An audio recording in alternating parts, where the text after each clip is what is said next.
বন্ধুরা, আজকে একটি দুর্দান্ত স্বাদের হেলদি এবং টেস্টি রেসিপি আপনাদের সাথে শেয়ার করব, যেটা কি ওটস দিয়ে তৈরি। খেতে এতটা টেস্ট হয় কেউ বুঝতেই পারবে না যে এটি ওটস দিয়ে তৈরি। যাদের বাড়ি ওটস খেতে কেউ পছন্দ করে না, এই রেসিপি তৈরি করলে কিন্তু বাচ্চা থেকে বড় সকলেই খেতে খুব ভালোবাসবে। আর এই নাস্তাটির সাথে খাওয়ার জন্য আপনাদের সাথে একটি দুর্দান্ত স্বাদের চাটনির রেসিপিও শেয়ার করব।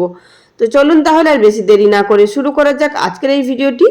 সবার প্রথমে আমরা চাটনিটা তৈরি করে নেব। তার জন্য এখানে আমি নিয়েছি হাফ কাপ পরিমাণ চীনাবাদাম।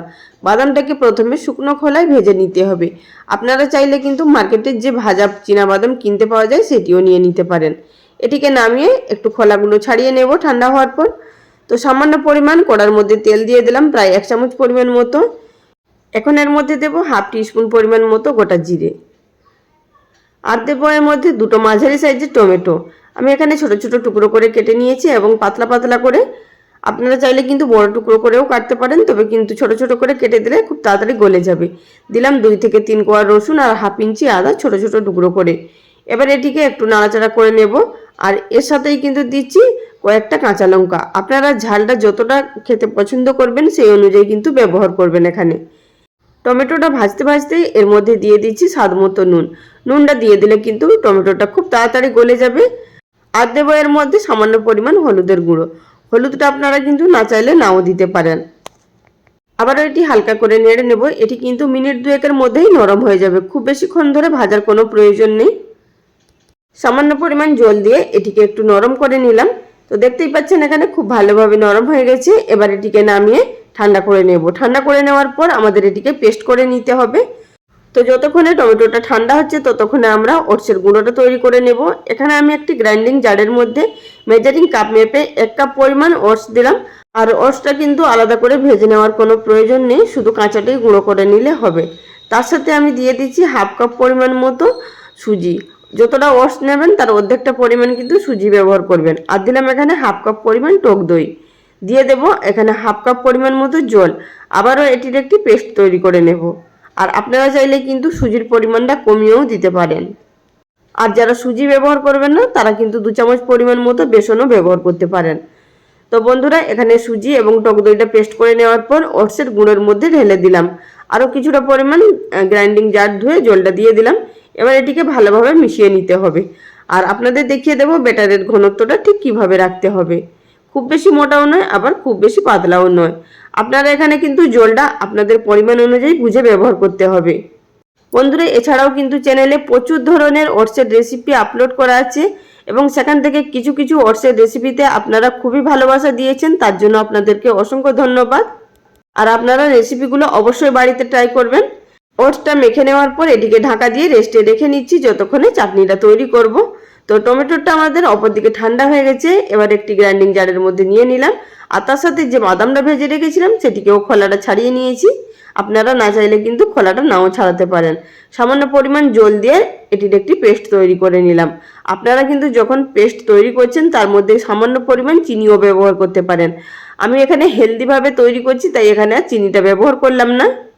এবার এর মধ্যে একটি তড়কা দিয়ে নেব। 1 চামচ পরিমাণ সর্ষের তেল গরম করে তার মধ্যে কারি পাতা, শুকনো লঙ্কা, সর্ষে আর সামান্য পরিমাণ হিং দিয়ে একটু গরম হয়ে যাওয়ার পর ফোড়নগুলো আমাদের চাটনির মধ্যে দিয়ে দিতে হবে।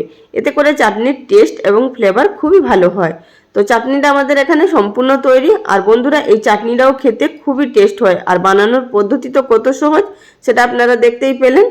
আর এর মধ্যে সামান্য পরিমাণ লেবুর রস আমি দিয়ে দিচ্ছি। আপনারা যদি না চান তাহলে চাটনির মধ্যে অল্পই টক থাকবে। আমি এখানে আরও একটু টকের পরিমাণটা বাড়ানোর জন্য লেবুটা ব্যবহার করলাম। এবার এটিকে সাইডে রেখে দিচ্ছি। অপরদিকে আমরা কিছু সবজি চপ করে নেব। তার জন্য আমি আগে থাকতে একটি চপারের মধ্যে ছোট ছোট টুকরো করে অর্ধেকটা গাজর, অর্ধেকটা ক্যাপসিকাম আর অর্ধেকটা বড় সাইজের পেঁয়াজ কেটে নিয়েছি। আর দিয়ে দিলাম সাথে সামান্য পরিমাণ ধনেপাতা কুচি। এটি কিন্তু নাস্তাটাকে আরও একটু হেলদি তৈরি করার জন্য আমি ব্যবহার করছি। আপনারা কিন্তু শুধুও ব্যবহার করতে পারেন সবজি ছাড়া। আর দিয়ে দিলাম এর মধ্যে স্প্রাউট মুগ কিছুটা। এই নাস্তাটা কিন্তু আমাদের হাই প্রোটিন, হাই ফাইবার তৈরি হতে চলেছে। আর এটি সকালের জন্য কিন্তু উপযুক্ত একটা নাস্তা। তো এখানে হালকা একটু চপ করে নিলাম, দেখতেই পাচ্ছেন। আপনাদের কাছে যদি এভাবে হ্যান্ড চপার না থাকে সেক্ষেত্রে আপনারা কিন্তু মিক্সিতে সামান্য একটু ঘুরিয়েও নিতে পারেন। আমাদের ব্যাটারটা কিন্তু 10 মিনিট মতো রেস্ট হয়ে গেছে। এর মধ্যে সামান্য জল দিয়ে এটির ঘনত্বটাকে ঠিক করে নিচ্ছি, কারণ এর মধ্যে যে ওটস এবং সুজি দেওয়া ছিল সেটি কিন্তু জলটা টেনে নিয়েছে। তো এর মধ্যে জল দিয়ে আপনাদেরকে অ্যাডজাস্ট করে নিতে হবে। ঠিক এইভাবেই ব্যাটারটা, যাতে খুব বেশি ঘন নয় আবার খুব বেশি পাতলাও নয়। এবার আমাদের তো সব কিছু জোগাড় তৈরি। তো নাস্তাটি তৈরি করার আগে আমাদেরকে হাফ টিস্পুন ইনো বা এখানে 1/4 টিস্পুন পরিমাণ মতো বেকিং সোডা বা হাফ টিস্পুন মতো বেকিং পাউডার ব্যবহার করতে হবে। তিনটের যে কোনো একটা ব্যবহার করলেই হবে। এতে করে নাস্তাগুলো কিন্তু খুবই নরম তুলতুলে তৈরি হবে।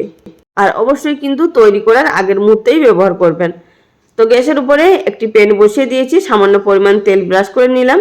এবার এর মধ্যে 2 হাতা পরিমাণ ব্যাটার দিয়ে দেব। তো ব্যাটারটা দিয়ে দেওয়ার পর উপর থেকে আমি যে সবজিগুলোকে কুচি করে রেখেছিলাম সবজিটা সামান্য পরিমাণ দিয়ে দেব।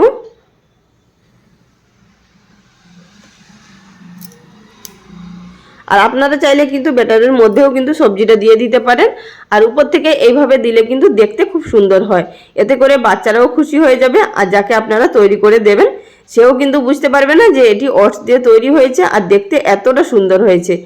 তো আর উপর থেকে আমি সামান্য পরিমাণ কিন্তু তিল আর চিলি ফ্লেক্সও দিয়ে দিয়েছিলাম। এতে করে কিন্তু খুবই টেস্টি হবে এবং তিলটা দেওয়ার কারণে মুচমুচেও হালকা হালকা তৈরি হবে।